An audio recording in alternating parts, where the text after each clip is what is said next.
is our Homeland Security Editor, Mark White. Mark, what's the latest? Well, you're looking at the entrance to Dover Harbour as the Border Force vessel Ranger just rounds the entrance to Dover Harbour, having picked up a group of migrants from a small boat in the middle of the channel in some pretty choppy conditions, it has to be said. It's the perfect illustration as Ranger rounds the corner and into the main entrance of Dover Harbour of just what senior maritime security sources were telling GB News earlier today, which was that people smuggling gangs are taking increasing risks with the lives of migrants, pushing these boats out into the channel in conditions that aren't suitable for passage in these flimsy boats. They can just about do it, of course, when it's flat calm, but any time you get swells out there in the channel, then you get very difficult going for these migrants. Martin, we have had 3 migrant deaths this week alone in separate incidents, and it's an illustration, say these senior maritime security sources, of the reckless behaviour of some of the people smuggling gangs. You've got a situation where there are the more established gangs. They've been doing it a long time. I'd hate to use the word professional, but they are. You know, they even employ meteorologists to give them the exact weather conditions that are conducive to pushing these boats out. But there are other gangs that have tried to muscle their way in there as well, that charge cheaper prices, that source their boats from those sort of backstreet factories in China that are not as robust as some. I mean, none of them are really that robust, but some of the boats, as I say, you know, are really quite dangerous and flimsy in nature.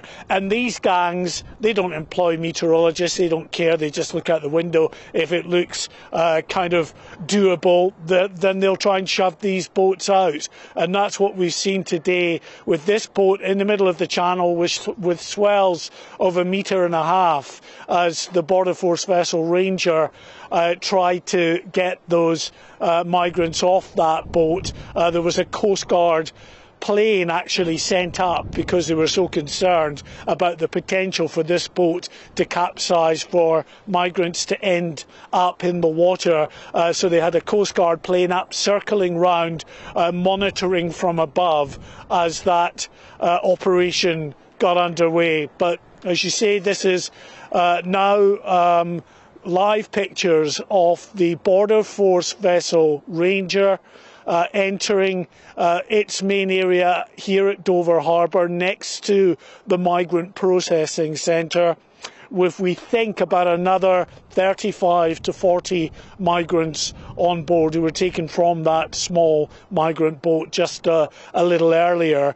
And that is going to take us over 900 in terms of the number of migrants who have made that journey from France, that illegal journey from the shores of northern France to the UK in just this past week. Another record week, with on Wednesday, of course you'll remember, as we reported on this, Martin, some 825 migrants on that single day alone. Nothing like that today, just the one boat, but that is because the conditions are so dangerous. But there are still those people smuggling gangs willing to take that risk. It paid off for them on this occasion, but as I say, on 3 occasions just this week, it didn't pay off in terms of 3 migrants losing their lives. So you're looking once again at those live shots here on GB News down here in Dover, bringing you the daily response in terms of Border Force to the migrant crisis out in the English Channel, as yet another illegal incursion into UK waters has been responded to. Those individuals picked up and brought to Dover for processing and the inevitable entry into our UK asylum system. Martin, this year alone, and we are of course only into May, more than 13,000 migrants have crossed the English Channel. We are heading for a record year by the end of this year in terms of those who have crossed. And Mark White, we can see now the Border Force craft rapidly approaching that area on Dover docks. Just talk our viewers through what happens next. I know this area very well. They'll be led ashore. It's coming into vision now, so we'll have an idea of the numbers on board. They'll be going down that gangplank, and there's a containment centre, a processing centre right there on the harbour side, isn't there, Mark? And they'll be straight into the system. They'll be, in effect, let's be blunt about this, the red carpet will start to be rolled out to them. Yeah, I mean, what you're seeing at the moment, I don't know if Uche can go just a little wider on the shot, because just to the side of that Border Force vessel is a cruise ship that's here in Dover Harbour. It, you know, is what a contrast, you know, to see that huge cruise ship next to this Border Force vessel with these illegal migrants who've come across the channel. And this Border Force vessel Ranger now coming into an area of Dover Harbour known as the Western Jetfoil, and it's here that you're quite right, Martin, all of the apparatus has been set up and has been going now for years with a view to dealing with processing these migrants. There is a big grey porta-cabin, a couple of those structures actually, where once that boat comes in, it then comes to the sort of the quayside by that gangway. Final checks are made, probably takes about 10 to 15 minutes or so, and then we start to see the migrants getting offloaded up the gangway, and the first thing that happens to them once they hand over the life jackets, probably supplied by the French or even us. Controversially, it's another aspect of this migrant crisis that has people scratching their head, concerned that what's actually happening out there is that these small boat crossings are being enabled by that kind of thing. But anyway, those life jackets will be handed back over. The migrants themselves will then be checked. They'll be arrested effectively under immigration offences, despite what the government might term the crossing of the English Channel as now, and they term it normally as irregular migration. This is an illegal incursion into the UK. Laws have been passed that make it a criminal offence for anyone to enter the UK not through the designated border with or without that identification. So it is an illegal incursion into UK waters. Those migrants being brought to Dover now, they will have their fingerprints taken, they will be briefly questioned, they will of course be checked to make sure that they are medically fit. There are medics on standby for them as well, and then of course they're taken, Martin, just down the road to a bigger processing facility at Manston. There they're processed again further checks on the migrants for some 24 to 48 hours, and then after that they are shipped off to anywhere potentially in the country, to a hotel near you potentially, because we know that there are more than 32,000, I think at last count, migrants in hotels across the country. The number, we're told, is coming down, but it's still an issue that affects so many hundreds of hotels right around the country that have seen those facilities, amenities for the local community taken out of everyday use and used sometimes for years on end by these migrants. The government say they want to change that, but what does that mean? It means that those people that are about to get off this Border Force vessel Ranger might spend a few weeks, a month or two in a hotel, but then they go off into local authority care, they go into local authority housing stock, rented sector, all kinds of accommodation that's then not available for people elsewhere in the UK, in their local authority area, in their catchment area. If they're hoping for social housing, a council house or whatever, they are increasingly limited in availability because they're being used by these migrants coming across the English Channel, Martin. Mark White, I know that dockside down there very well. There's an incredible array of sort of deflated, spent dinghies, and they're the ones that made it ashore. And just about a mile down the road, there's that incredible concreted area behind high fences, of course, where all the boats are stored.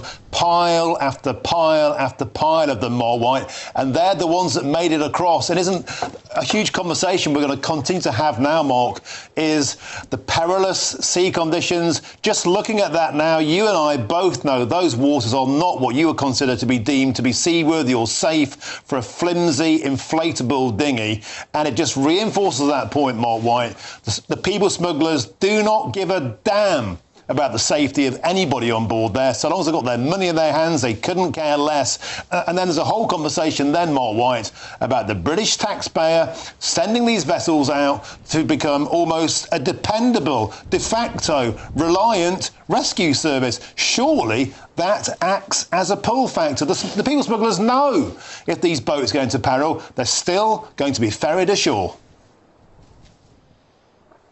And that's why I think so many people that view these images feel that it is deeply unfair that we have a system, an asylum system, that is there to offer refuge to those who may be fleeing very terrible circumstances, and they see people who are coming across, and many of them, because we've spoken to them over the months and years, are people that tell me and have told other reporters that it's not a war zone that they're fleeing, but it's a better life that they're seeking in the UK. I don't blame them for that, for wanting to be mobile and to achieve that better life. But of course, in doing that, they are breaking the law by paying criminal gangs, seeking out criminal gangs, and we must never take away the personal responsibility that these people have got to have for the actions in seeking out criminal gangs,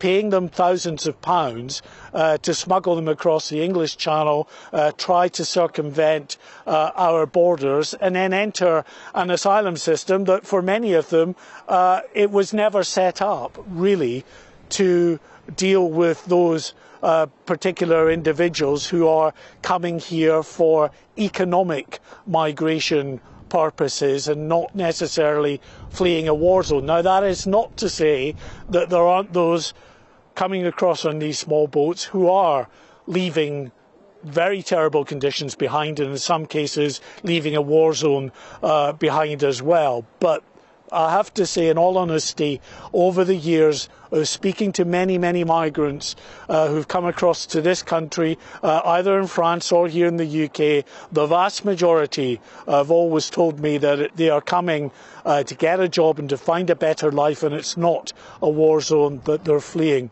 We should just say you probably see some yellow vested personnel down there now, Border Force personnel who are preparing to receive these small boat migrants as they come off the Border Force vessel Ranger. It is a well-rehearsed routine that they go through as they get them up that gangway and into processing. But it can take a good 10 or 15 minutes. It just depends. And in fact, I think I'm seeing people now coming up the gangway itself. So they were a lot quicker than sometimes they are, but you're watching this live now on GB News.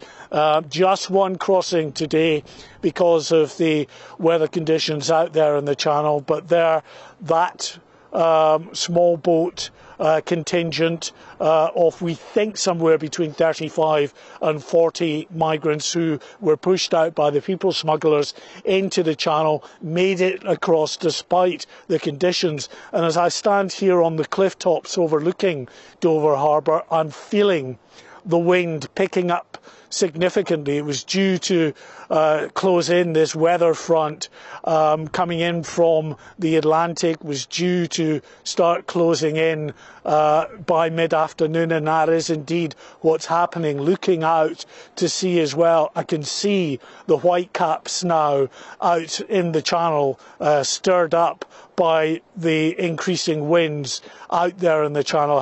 Had they still been out in the channel at this time, they would have been in significant difficulty. It was a difficult enough and long crossing as it was. But as I say, they made it. Many people will be very angry, Martin, that they made it. But they're here, and it's part of a process, whether we like it or not, that this government and the authorities will go through now to check on the claims made by these people for asylum, whether they're deemed to be genuine or not. Mark White, I just want to commend you on the reporting and commend the cameraman. This is astonishing footage. We can see this operation live as it happens, and it's really, really fascinating what happens next, because you and I both know we've been down there. This is now a well-oiled machine. Down the gangplank, they give them blankets. They go straight into a containment centre behind very high metal walls. I've been down there myself. A lot of citizen journalists actually have had restraining orders to ban them from the entire port of Dover for trying to film this. The authorities have a very, very hush-hush attitude towards this. They would rather we didn't see this kind of stuff, but that's why GB News spends so much time and resources down there. This is news as it happens. And now they'll be sent in, they'll be processed, they'll be fed, they'll be clothed, and as you say, they'll be given freebies. They'll be beginning their journey towards Hotel Britannia, where the rooms are free, the food is free, and the taxpayer picks up the bill.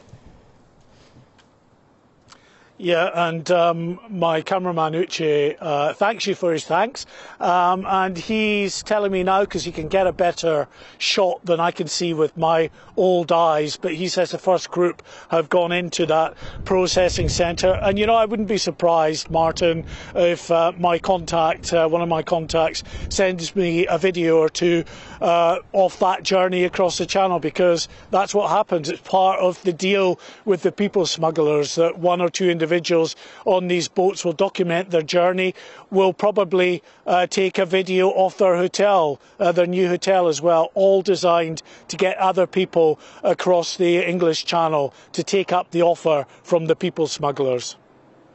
Mark White, once again, huge commendation to you and our cameraman there. Fantastic footage, breaking news there. A Border Force craft landing at Dover, and so begins the inexorable process of once again rolling out the red carpet for those arrivals. Mark White, brilliant stuff. Thank you very, very much for joining us.